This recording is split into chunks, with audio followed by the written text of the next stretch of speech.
Muchísimas gracias por acompañarnos el día de hoy. Es un gusto presentar un nuevo webinar de la serie Salud y Felicidad del Hospital Médica Campestre. El día de hoy nos acompaña como moderador el Dr. Guillermo Ramírez Núñez, director médico del Hospital Médica Campestre. El Dr. Ramírez es médico cirujano y partero por la Universidad Michoacana de San Nicolás de Hidalgo. Tiene una especialidad en gestión hospitalaria por la European Business School, una maestría en administración de hospitales y servicios de salud por la Universidad Cuauhtémoc, y un doctorado en administración por la Universidad IEXPRO.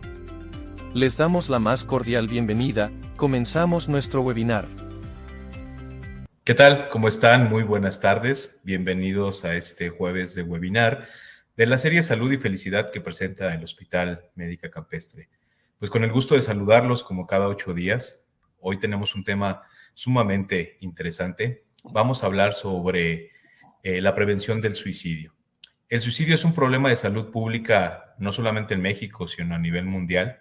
Y desafortunadamente presenta un aumento significativo que se reporta en el año 2021 de 8,447 casos, y prácticamente esto se ha ido incrementando gradualmente.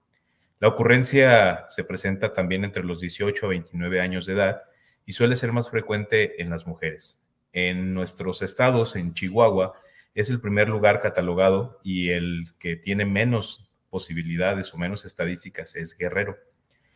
También se reporta que por cada paciente que presenta un suicidio consumado, hay al menos 20 intentos de suicidio no letales.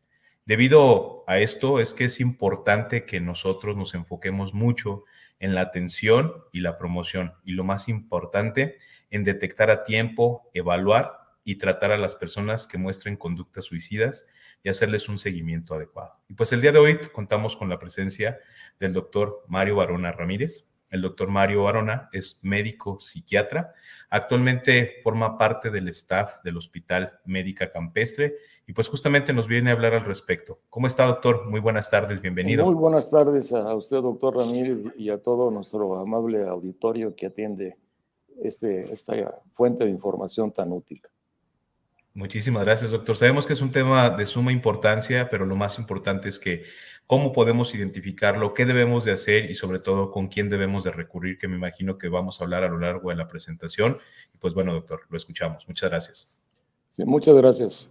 Bien, antes que nada quiero agradecer la atención que prestan a este tema de una relevancia vital, literalmente. Si bien el próximo día 10 de septiembre es el día en que las Naciones Unidas, a través de las autoridades sanitarias, ha determinado como el Día Mundial para la Prevención del Suicidio, yo creo que debemos tomar en cuenta que no hay un día específico, sino todos los días de nuestra vida, en el ámbito familiar, social, laboral, debemos hacer una prevención del suicidio. Es un enemigo silencioso que está a nuestro alrededor. Las cifras que mencionó el doctor Ramírez son elocuentes. Nuestro país ocupa un lugar no preponderante, es un lugar que se sitúa hasta el año pasado en el lugar número 16 en cuanto al fenómeno del suicidio, de la muerte autoinfringida o las lesiones autoinfringidas. Efectivamente, los estados de predominio son el estado de Chihuahua, y también en el sureste, Yucatán y Quintana Roo tienen los números más alarmantes. El estado de Guanajuato se muestra en una media. Sin embargo, la incidencia del suicidio no la podemos menospreciar.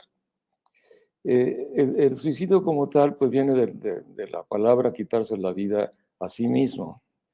Esto es un problema que viene justamente a presentarse en personas que son víctimas de una situación social, económica, de salud, que puede afectar su estado de ánimo a tal grado de que se deforma a tal punto la realidad y el concepto de la vida, que encuentran como una no solución, sino como una salida desesperada, el quitarse de de la problemática o del dolor o de algo inalcanzable a través del suicidio. Vamos a ver la primera diapositiva. Bueno, históricamente tenemos ejemplos del suicidio que no es un problema actual. Vemos, por ejemplo, que ya la cultura maya rendía culto macabro, diría yo, a la diosa del suicidio. Algunos en los pueblos mayas, la muerte autoinfligida era en honor a esta diosa para que favoreciera las cosechas y la lluvia. Horrorosa costumbre. Japón es una cultura excepcional, pero que tiene uno de los índices más frecuentes de suicidio en varones. Aquí vemos una fotografía del bosque de los suicidas que está en las laderas del monte Yokohama, en Japón. Ahí por lo menos al mes 6 a 10 personas se quitan la vida por cuestiones religiosas y cuestiones sociales, conceptos que únicamente los japoneses llegan a entender en su totalidad. El panorama actual del suicidio tiene que verse o clasificarse de varias formas. El suicidio altruista, que es justamente una forma de quitarse la vida y que se encuentra justamente en personas mayores de edad que tienen una enfermedad crónica, recurrente, dolorosa, en el cual piensan ellos equivocadamente que ya son una carga para la familia, o una carga por depender de terceros, o una carga incluso, perdón, económica. A la izquierda tenemos justamente el colectivo, que es un fenómeno sectario de personas que con falsos líderes religiosos o falsos mesías convencen a comunidades minoritarias a quitarse la vida a través de las expectativas de una vida mejor en otro lado o hasta en otro planeta, como ha ocurrido en algunos eventos recientes. El pacto suicida, que es algo del romanticismo en cuanto a la pareja de enamorados que deciden ante las adversidades que se oponen a su unión a quitarse la vida. Todo esto lo platico como un plano de una base histórica, ¿no? Tenemos justamente entre las otras formas de pensamiento suicida, pues justamente lo que vivimos en una realidad. La vida posmoderna, la época posmoderna en que estamos viviendo, es muy complicada, nos llena de estrés, nos llena de gran angustia existencial. Nuestra proyección al futuro suele ser incierta. Los cambios que se realizan en nuestras vidas tienen tal velocidad que nos es muy difícil poder alcanzarlos. Apenas estamos comprendiendo de qué se trata un cambio cuando ya todo viene a ser diferente. Esto afecta principalmente a la juventud, que en lo que ya es difícil, que es la adolescencia y la posadolescencia, el joven adulto, pues multiplica su angustia vital al no encontrar un camino, un futuro prometedor, ¿no? Si a eso le agregamos que tenemos una cantidad, un número importante de jóvenes de ambos sexos que no asisten a la escuela o que han desertado de los estudios, que no tienen las habilidades adquiridas para poder trabajar, para tener un acto remunerativo, que provienen justamente de los cercos suburbanos de las grandes ciudades, con familias disfuncional, donde existen alcoholismo, violencia intrafamiliar, donde existen carencias económicas, donde hay una indiferencia del padre o de la madre o de ambos hacia el crecimiento de los hijos. Es el lugar donde suele ocurrir esta terrible realidad del suicidio entre los jóvenes. Como se mencionó a un principio, es este rango de edades entre los 15 y los 25 años de edad, y es lo que actualmente preocupa sobremanera a las autoridades sanitarias y a todos los agentes de salud, médicos, psicólogos y psiquiatras.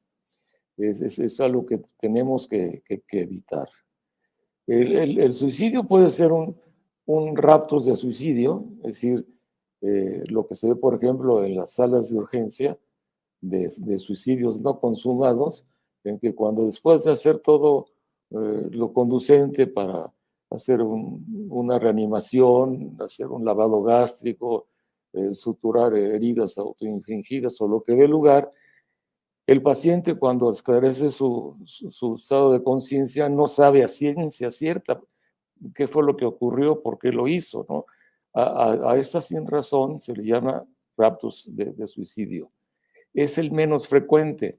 El más frecuente es el suicidio maquinado, el preconcebido. Y este es lo que nos ocupa particularmente esta tarde nuestra atención.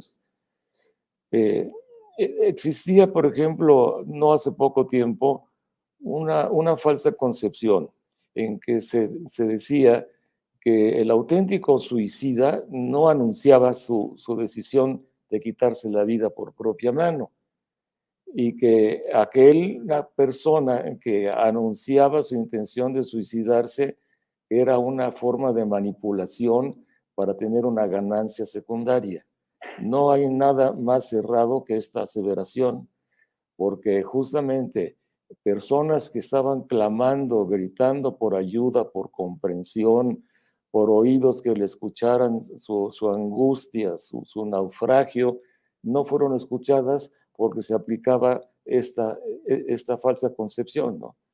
Esto tiene que traducirse en que cualquier persona a nuestro alrededor, familiares o amigos o vecinos, que nos externen ideas tales como: no sé qué hago aquí, a veces me pregunto por qué he nacido, no veo un futuro incierto, nací para perder, tengo mala suerte, todo me sale mal, todo lo que encierra y expresa claramente un pesimismo, una falta de instinto vital, de energía, pues tiene que ser atendido inmediatamente a través de esa necesidad de explayarse del paciente que está pensando, o de la persona, perdón, que está pensando de esta manera.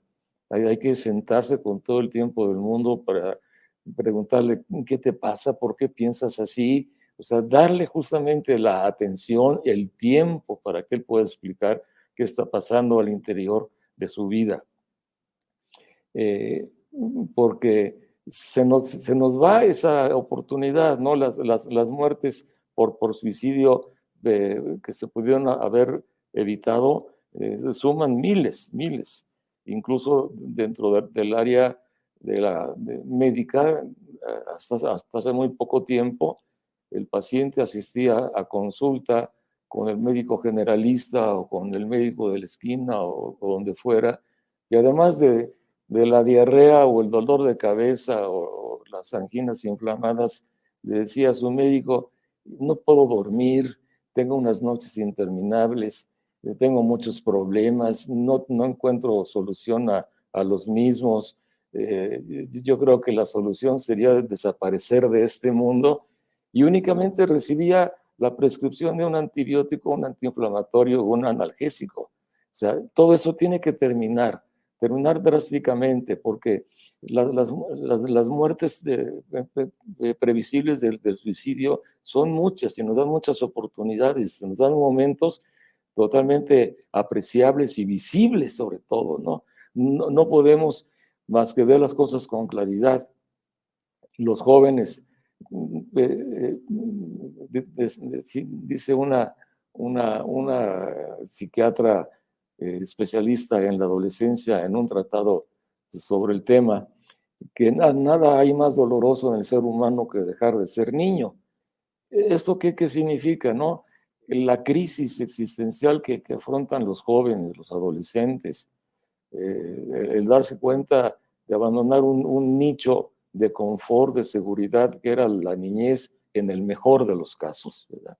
Para enfrentarse en una búsqueda de identidad, una búsqueda incesante de saber construir su futuro, de saber quién soy, qué pienso, a dónde voy, ¿no? Que ese es cuando más requieren los jóvenes y los jóvenes adultos también del apoyo sistemático, del apoyo de la familia, de las figuras tan importantes en la familia, el padre, la madre, los hermanos, todo eso, que lamentablemente la familia nuclear de México en algunos sectores de la sociedad se está desintegrando y es donde más se puede propiciar esto. Los factores que agravan la intención y la maquinación del suicidio, pues son muy lamentablemente el uso de drogas prohibidas o incluso de drogas adictivas de uso permitido, como es el alcohol, ¿no? El alcoholismo es un problema en nuestro país creciente y grave.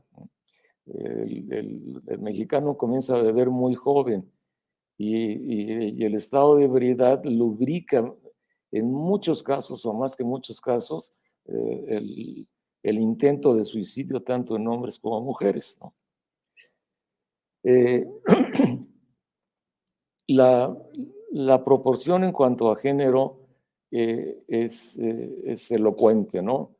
La estadística nos dice y la experiencia clínica nos dice que mucho más mujeres jóvenes tienen justamente un intento de suicidio. Este generalmente es de baja letalidad, quiero decir. Es decir, es por abuso de fármacos, ¿verdad? Y que no tienen una dosis letal. En cambio, en los varones, que es la mayor proporción de los suicidios consumados, se hace por la manera tan brutal con que se logra quitarse la vida. En los jóvenes, pues también ocurre exactamente la misma proporción, mucho más jóvenes varones logran quitarse la vida que mujeres jóvenes. Otro factor es justamente el estado de ánimo, un estado de ánimo que es el trastorno depresivo mayor, que si bien ya lo habíamos comenzado a ver en incremento desde los cambios que implicó el milenio, durante y después de la pandemia, el índice de personas afectadas por el trastorno depresivo mayor aumentó en una forma casi geométrica. Es decir, la cantidad de personas que tienen una tristeza anormal, que tienen un abatimiento en el estado de ánimo, un contingente de ideas de contenido depresivo, un pesimismo terrible, una desesperanza, una falta de proyección al futuro, una felicidad rota, una luz rota, una esperanza rota, es alarmantemente mayor, ¿no? Al grado de que el trastorno depresivo mayor es la segunda patología después de los trastornos metabólicos de la diabetes mellitus más importante en el planeta, ¿verdad? Y pese al enorme número de personas afectadas, es la que menos es diagnosticada o autodiagnosticada, porque la depresión nos engaña, nos hace suponer que así es la vida, que todo cambia, que fuimos y que ahora ya no somos. Por ejemplo, ya cuando una persona habla con otra en pretérito, a mí me gustaba cantar y ya no canto, a mí me gustaba bailar y ya no bailo, a mí me gustaba mucho salir a caminar al campo y ya no lo hago, pues todo eso son indicativos de que el instinto vital está afectado. No solamente la depresión es visible en cuanto a la conducta y el pensamiento depresivo, sino también se afecta la química cerebral en forma muy importante. Ustedes todos han oído hablar de la serotonina como el mediador, como el neurotransmisor que provoca un buen estado de ánimo. Le dicen allí, en términos coloquiales, la hormona que no lo es de la felicidad. Pues no es cierto, porque el estrés de una vida difícil, de una vida que cada vez se torna más difícil, provoca que el cerebro deje de producir en tiempo y en forma, noche tras noche, la cantidad suficiente de neurotransmisores para que tenga un cabal funcionamiento. Y el cerebro, tenemos que recordar, es la maquinaria que mueve la mente humana, la razón, los sentimientos, todo lo que somos como individuos.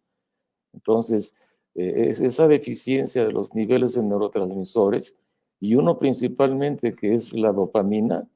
La dopamina es lo que nos da el instinto vital, la autoestima, el autocuidado, la proyección al futuro, el tener justamente la energía suficiente para poder contender día tras día con toda la problemática que se nos puede presentar. Se pueden imaginar entonces cuando no solamente está la serotonina que nos arrebata la alegría, sino la dopamina que nos arranca justamente los motivos de la vida, ¿no? Entonces, eso justamente produce que el pensamiento suicida, ¿no? La maquinación suicida, el cómo lo voy a hacer, cuándo lo voy a hacer, ¿no? El suicidio también tiene connotaciones de otro tipo. Por ejemplo, el efecto Werther, ¿no? El efecto Werther se llama así porque es un proselitismo. Proselitismo, para que ustedes me entiendan, es aquel juego que de niños lo hacíamos, lo que hace la mano hace la atrás, ¿verdad? Entonces, aquí en León, hace algunos años, hace unos pocos años, hubo un fenómeno de proselitismo en el suicidio. Había periódicos de nota roja de circulación vespertina, que ya no los he visto y espero nunca verlos, que comenzaron a publicar no solamente la foto del joven suicida, sino también las cartas póstumas pidiendo perdón a sus familiares por haberlo hecho. Esto se publicó en tal detalle que comenzó justamente a ver el mismo patrón de suicidio, de la misma forma, la misma carta publicada en extenso en los tabloides de nota roja, y entonces se comenzó a multiplicar esto enormemente. Hubo necesidad de que las autoridades sanitarias y las autoridades correspondientes pidieran a estos diarios cesar esas publicaciones tan explícitas, y efectivamente el nivel de esta copia de los suicidios entre jóvenes disminuyó notablemente. Otros factores determinantes, no solamente los sociales, los ambientales, los económicos, los culturales, ¿verdad? Porque a menor información, menores respuestas obtenemos de nuestra problemática cotidiana, ¿no? No tenemos un menú de opciones, no tenemos material para construir una respuesta. De ahí la necesidad de que los jóvenes en edad escolar no deserten de la escuela. Los padres tienen que insistir en que terminen sus estudios medios, la secundaria, la preparatoria. Si pueden ingresar a una licenciatura, que lo hagan. Ya debemos de dejar atrás el tiempo de que estudiar o no es lo menos importante, hay que saber trabajar, porque finalmente tampoco trabajan. Entonces su vida se llena de nada, no hay expectativas, no hay un proyecto, y de pronto viene un hastío y una autocrítica severa que puede ser determinante para tomar tan terrible decisión de quitarse la vida por mano propia. Otro factor es el clima, ¿no? León no tiene tanto ese problema, pero, por ejemplo, en nuestro país el mes que mayor suicidios tiene es el mes de julio, durante el calor intenso, durante el calor canicular. El cerebro se excita, cambia su metabolismo, su acción, y no solamente el calor es sofocante para el cuerpo, sino también es sofocante para el pensamiento. Y en la otra mano tenemos lo que se llama el otoño, ¿verdad? La primavera gris y el invierno, en el cual los días cortos del invierno, la falta de sol y luminosidad afectan también al cerebro bioquímicamente y el instinto vital se ve disminuido en personas sensibles, lo que se llama la depresión estacional.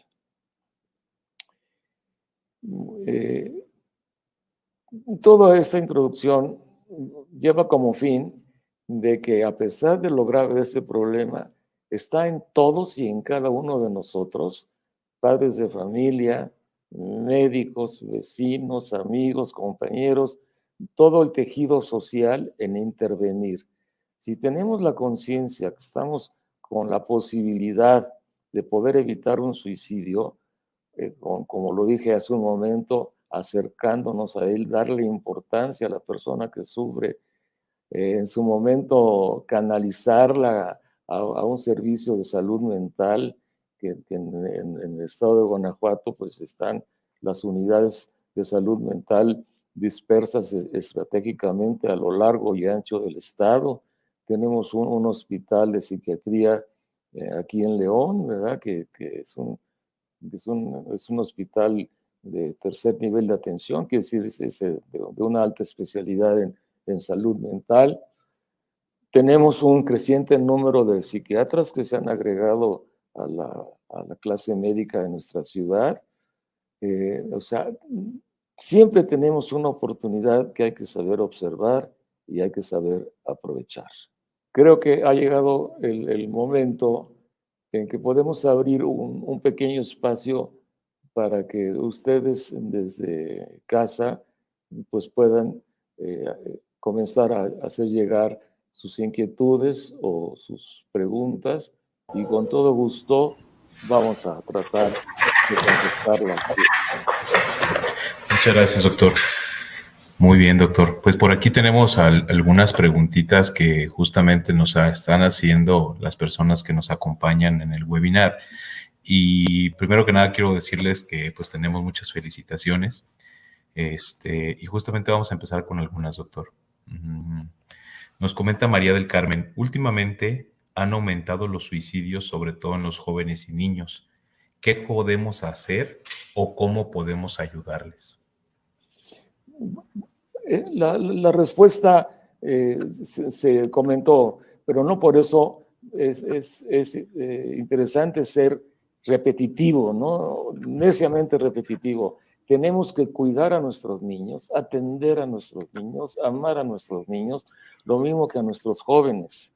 Ellos están en un grado de indefensión por la falta misma de experiencia que la vida corta que tienen les da.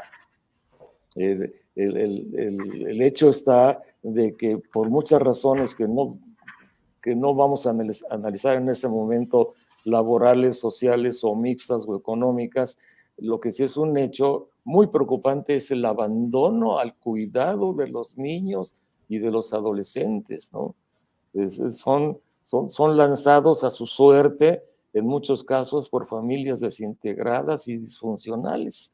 Entonces, nunca es tarde para retomar este cuidado y volver a integrar la familia nuclear, que es característica de nuestro país para que funcionen las cosas. Muchas gracias, doctor. Manuel nos pregunta, ¿existe alguna relación patológica entre los trabajadores de salud y el suicidio? No creo. O sea, ningún oficio, ninguna profesión está exenta del suicidio, ¿no? O sea, si se dan todos los elementos que hemos mencionado someramente, que en su conjunto pueden desencadenar la decisión de quitarse la vida, esta puede ocurrir en todos y cada uno de nosotros, como suele ocurrir. Un médico puede quitarse la vida al no ser atendido, al no ser escuchado por sus semejantes y por su familia. Incluso un sacerdote puede quitarse la vida, como ha ocurrido en pocos casos, pero ha ocurrido, ¿no? O sea, no hay ninguna forma de distinción o de inmunidad por por ser médico o no ser médico, ¿no? Algunos médicos han quitado la vida, pues lamentablemente porque su criterio médico no ha sido comentado con otros colegas, ¿verdad? Y deciden que no hay nada que hacer cuando se puede hacer mucho, no solamente para salvar su vida, sino para paliar la enfermedad o la circunstancia patológica que les afecta, ¿no? Perfecto, doctor, muchas gracias. Bueno, también esto ya lo comentó, doctor, pero si nos puede ayudar, María nos vuelve a preguntar, ¿cuáles son las principales señales de alerta que se pueden detectar en jóvenes y adolescentes? Bueno, el aislamiento, la no participación en el ambiente familiar, el uso de sustancias prohibidas, que puede ser marihuana o lo que le sigue, una conducta a veces irascible, disruptiva, una falta de manejo de la autoridad. Esos muchachos o muchachas que no se les puede decir nada porque estallan. El conflicto de autoridad ya forma parte del trastorno depresivo en niños y adolescentes o en jóvenes, ¿no? Es muy diferente en el adulto de edad media, ¿no? En el adulto de edad media, pues es la tristeza, es la dificultad para la realización de todos sus menesteres diarios, todo es cuesta arriba, todo es un sufrimiento, pero en los jóvenes es justamente ese enojo conmigo mismo, enojo a la vida, enojo con mi madre, enojo con mi padre, con mis hermanos, con todo, ¿no? Y eso es uno de los síntomas detectables. Entonces es el momento justamente de hablar con ellos. No caer, por ejemplo, cosas que ya réstale, ya cálmate, ¿qué te pasa? O sea, esas frases tan hechas y tan repetidas, ¿no? Échale ganas, todo está aquí, no me defraudes, ¿no? Eso es lo que menos quiere escuchar una persona deprimida y mucho menos un joven de ambos sexos en depresión, ¿no? Porque esto es como atizar el fuego que consume ya su futuro. Muy bien, doctor. Muchísimas gracias. Platicamos un poco, doctor, sobre la prevención del suicidio, pero sabemos que, pues desafortunadamente son circunstancias que siguen ocurriendo y que van a seguir ocurriendo. Patricia nos pregunta, ¿cómo podemos ayudar a un padre, a una madre cuyo hijo se suicidó previamente? El dolor, la sorpresa, el pasmo que deja la muerte de un ser querido por suicidio, yo creo que es una de las expresiones de dolor más profundas que un ser humano puede sentir.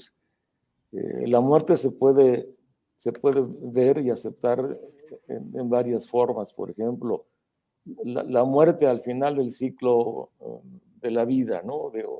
De un anciano, del abuelo, de un padre viejo, que ya sabemos que sus días están por terminar. Eso como nos prepara de alguna manera a aceptar dolorosamente que así es el ciclo de la vida, ¿no? No hay nada más doloroso que, que la muerte en la flor de la vida, ¿no? Y sobre todo la muerte autoinfringida. Por ejemplo, la muerte entre jóvenes en nuestro país es, en primer lugar, es por accidentes, ¿no? Por la imprudencia que tienen los jóvenes al conducir o al tener conductas de muy alto riesgo. Y luego viene el suicidio, ¿no? En ambos casos es un hijo que vi a las 8 de la mañana y que ya nunca voy a volver a ver a las 10 de la noche. Entonces, pues ahí se requiere de un gran apoyo, ¿no? No hay una metodología, ¿no? Si quiero ayudar a unos padres que están viviendo la pérdida dramática de su hijo por suicidio, pues en el momento en que ellos me lo permitan, pues dejaré que mi corazón hable, que mis sentimientos hablen, ¿no? ¿Qué cosa puede convencer a unos padres de aceptar a través de una metodología es la pérdida brutal de su hijo o de su hija por suicidio, ¿no? Afortunadamente, pues el tiempo no sana, sino que atenúa ese dolor que va a persistir el resto de la vida. Los familiares de los suicidas, pues, lamentablemente, si los suicidas antes de lograrlo pensaran la herencia que dejan, que es ese dolor imborrable, y por qué no decirlo a veces, una especie como de vergüenza, ¿no? Podemos imaginar a un escolar en la prepa, ¿no? Y tu papá, pues no, pues se murió. ¿Y de qué murió tu papá? Pues se suicidó, ¿no? O sea, ¿por qué estigmatizar a la familia? ¿Por qué dejar esa herencia de dolor permanente, de ese porqué que no tiene respuesta, ¿no?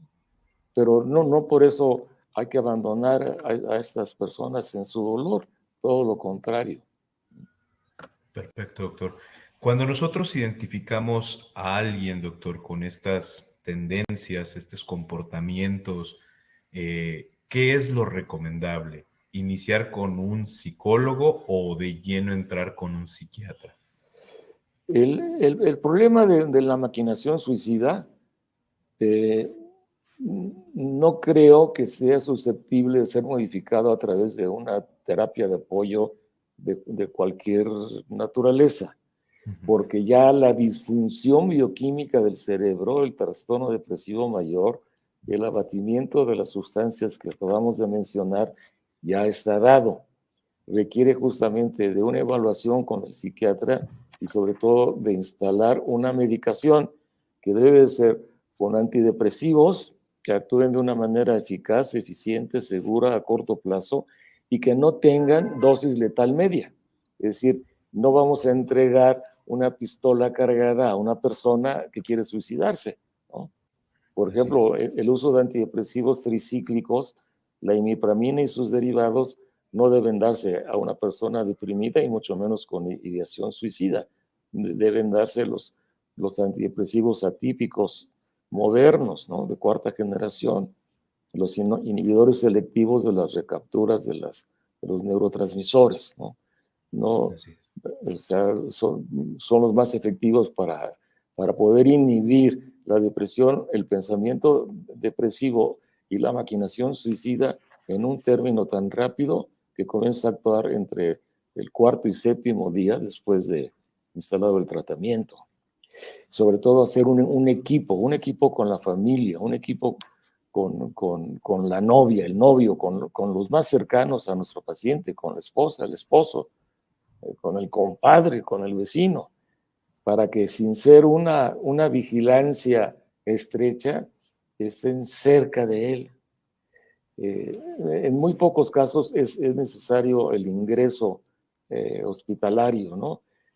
Sobre todo pues para vigilar dentro de un hospital, dentro de una terapia intermedia o de un cuarto de una habitación, pues que el paciente se desintoxique o que las heridas infligidas sanen, que no haya una infección, porque podemos imaginar, ¿no?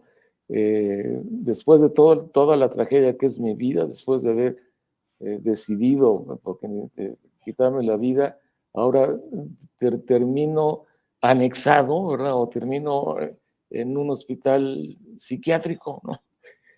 Ese es un punto de vista muy personal, ¿no? Pero sí lo quiero expresar.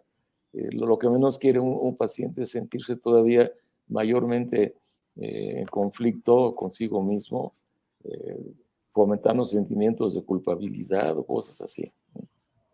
Muy bien, doctor, muchísimas gracias. Hay circunstancias, doctor, como por ejemplo los adolescentes que conocen precisamente cuál es la debilidad de sus padres y utilizan los comentarios como suicidas como una manera de motivar o de controlar a sus papás.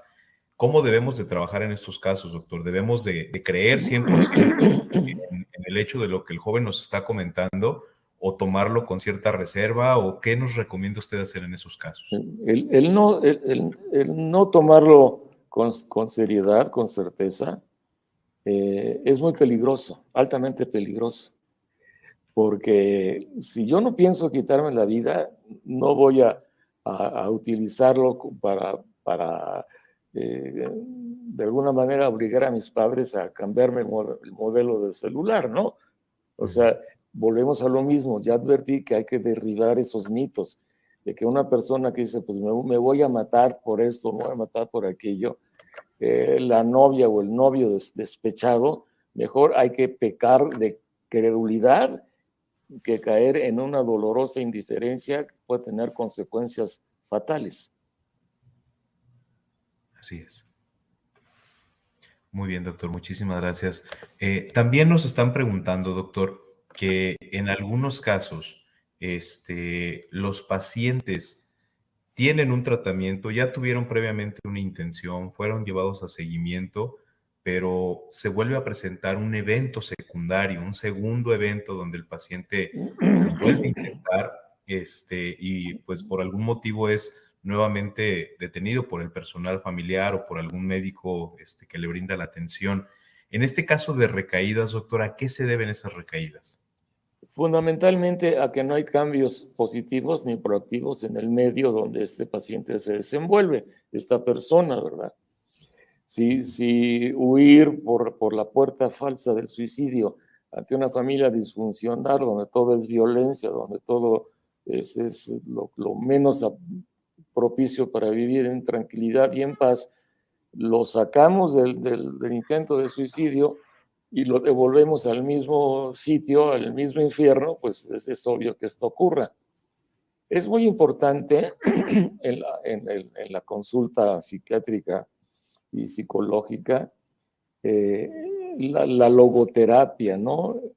Que se debe de apartar de cualquier tipo de escuela o de ruta preestablecida, sino hacerlo de forma totalmente individual para primero tener un acto de condolencia con el paciente, ¿no? La palabra mismo lo dice, me duele lo que a ti te está doliendo, te comprendo, ¿no? Y a través de este principio, pues darle justamente opciones en el camino de su vida, desde ignorar lo que no puede cambiar, hasta que su capacidad adaptativa, su capacidad aceptativa se ponga de manifiesto, porque lo que no podemos cambiar lo tenemos que aceptar y tenemos que vivir con ello, ¿verdad? Entonces, es muy importante, además de la prescripción de medicamentos, lo que se le dice a un paciente que ha intentado suicidarse. Muchísimas gracias, doctor. Hace algunos años, pues justamente lo comentó, el tratamiento era ingresar a un paciente a un sanatorio para darle un control y un seguimiento. Actualmente, pues con los nuevos medicamentos, las terapias y todo esto ha cambiado completamente, doctor. ¿Usted ha visto algún cambio significativo con la antigua escuela a los cambios actuales que se han empleado?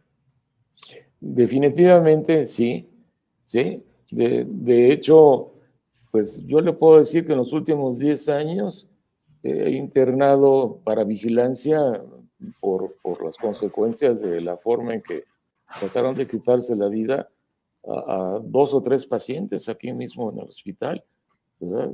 Y que los he visitado al día 3 o 4 veces, ¿no? Para hacerlos sentir que hay alguien en que se interesa por ellos. Pero los demás sí se van a la consulta externa, reciben su tratamiento, reciben su apoyo filosófico, yo podría decirle, enseñarles lo bello que es la vida, la existencia, que reaprendan a gozar los días de la vida, gozar lo que tienen, disfrutar lo que son, a ayudarles a recobrar la autoestima, enseñarles justo a tener la fortaleza para ignorar toda aquella persona o hecho o palabras que los hieran, que los hagan sentir menos, ¿no? Eso es muy importante porque el ser humano es un animal inteligente, razonable, creativo, pero tiene en el fondo un dejo de crueldad terrible. En cuanto una persona muestra debilidad en su estado de ánimo, una pusilanimidad, su ser fragmentado, entonces es agredido, ¿no? Es como dicen ahora, buleado, ¿no? Por familiares propios y extraños, ¿no? Lo aniquilan, es pues como en la vida de la selva, ¿no? El animal herido se le echan todos encima, ¿no? Y eso hay que tener conciencia de que no debe de ocurrir. Muy bien. Muchas gracias, doctor. Esta pregunta se me hace muy interesante, doctor. Erika nos comenta, ¿la relación con personas deprimidas o con intentos suicidas podrá ocasionar que también una persona que convive con ellos sea afectado? Cuando una persona con un trastorno depresivo mayor o una personalidad depresiva no recibe un tratamiento y persiste justamente en ese discurso derrotista, pesimista, en que nada es bueno, todo es malo, es muy difícil la convivencia. Esto sí puede afectar a terceras personas cuando el paciente o la persona, quiero decir, no recibe un tratamiento. Podrían estar del otro lado del mundo, ¿verdad? Con un tratamiento que, como le digo, con los nuevos psicofármacos antidepresivos, pues un máximo de 3 meses para recuperarse totalmente y que su capacidad de convivir con los demás esté al 100%. Muy bien, doctor, muchas gracias. Y doctor, también nos están preguntando que en muchas ocasiones quienes se dan cuenta antes de los mismos familiares pueden ser incluso los maestros, sobre todo en los jóvenes, en los niños, en los adolescentes, que son los que más tiempo pasan incluso con ellos. Vemos a los papás por la tarde y pues lógicamente ya en la noche se pierde esta convivencia, pero a veces los maestros están muy al pendiente de estos pequeños. ¿Qué recomendaciones les puede dar a ellos, doctor, para que inmediatamente esa banderita roja la identifiquen y puedan derivar ese pequeño con un profesional, avisar a sus papás y evitar una tragedia? Claro, las dos cosas. Había o existe, ojalá que todavía exista, un departamento de salud mental en la Secretaría de Salud, no sé si continúe, que era el que canalizaba justamente a una evaluación y a un tratamiento, pero claro está, el decirle a los padres que han detectado conductas depresivas en sus hijos, eso es fundamental, alertarlos. Detrás de un niño deprimido siempre hay una familia disfuncional, y si no es siempre, es casi siempre, ¿no? Es por eso que en otros países del mundo pues existe un ejército de trabajadores sociales, ¿no? Trabajadoras sociales, que hacen visitas familiares, ¿verdad? Que detectan la disfuncionalidad en las familias, que intervienen, ¿no? Y que si incluso llegan a los gobiernos, no estoy muy de acuerdo de hacer un juicio cuando los padres no son capaces de cuidar o amar a sus hijos y ponerlos en adopción con una familia que sí lo haga. En nuestro país todavía eso está en pañales, pero sí, yo creo que el maestro pues es un paidólogo más que un mentor, ¿no? Conoce la psicología de los niños, es el sentimiento de los niños, el pensamiento, el mundo de sus alumnos y es capaz de detectarlo oportunamente, claro que sí. Muy bien, doctor. Pues doctor, tenemos muchísimas preguntas que queremos realizarle, pero sí nos están solicitando sobre todo que nos dé sus datos, dónde lo podemos contactar para una cita, para un seguimiento, que nos haga favor de darnos sus datos, por favor. Bueno, mis datos ya los dio usted inicialmente, doctor Ramírez, nuestro director médico de Médica Gracias. Campestre. Estamos en la Torre Médica Campestre 1, la calle de Manantial número 116, en el tercer piso. Por razones de salud, solamente doy consulta en las mañanas. Le platicaba yo al doctor Ramírez que me acabo de reincorporar después de un largo padecimiento que ya estoy venciendo o ya vencí, ¿no? Así es. De 11 de la mañana a 1 de la tarde, de lunes a jueves. El teléfono para las citas previas es el 47 77 17 39 39. La duración de mis consultas es de 60 minutos, que es el tiempo que yo considero absolutamente mínimo necesario para poder atender a mis pacientes, para poder sostener ese diálogo, esa comunicación, y que me permitan a través de estos 60 minutos poder interactuar, poder actuar y poder ayudarles. Muy bien, doctor, pues muchísimas gracias. Por aquí le están mandando muchas felicitaciones, les gustó mucho su ponencia, doctor, muchísimas gracias.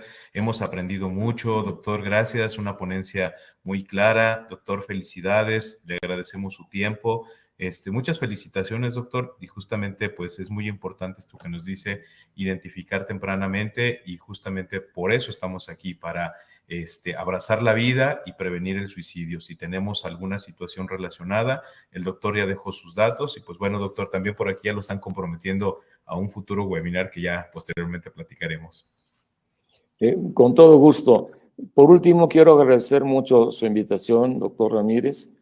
Gracias. Agradecer mucho el tiempo prestado a esta intervención, a todos ustedes en sus casas. Y una muerte prematura por suicidio marchita el mundo. Tenemos y podemos evitarlo. Muy buenas noches. Gracias, doctor.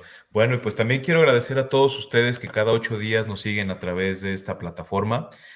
Doctor, muchísimas gracias. A nombre del Hospital Médica Campestre le vamos a hacer llegar en unos momentos el presente reconocimiento por su valiosa participación, y pues bueno, esperamos contar con usted en futuros eventos. También quiero agradecerles a ustedes y justamente recordarles que Pablo por aquí puso la liga para poder solicitar sus constancias. Ya saben que requiere un mínimo de 40 minutos de asistencia a la ponencia, y recordarles que en el apartado de folletos pueden descargar la revista Salud y Felicidad. Vamos en el número 77 de la serie. Es una revista que está conmemorativa a las festividades patrias, y justamente para que la puedan compartir con sus seres queridos, tiene así como otros temas de interés que hemos visto a lo largo de otros webinars. Y bueno, la próxima semana pues también tenemos un tema muy, muy importante. Justamente la próxima semana también se conmemora el Día Internacional del Linfoma, y pues para ello pues también vamos a hablar al respecto. ¿Qué hacer si tengo linfoma? Y nos acompañará el doctor José Luis Estrada Rico, médico internista y hematólogo, quien nos hablará al respecto. Los esperamos la próxima semana. Doctor, muchas gracias. Pablo, muchas gracias, y gracias a todos desde casa.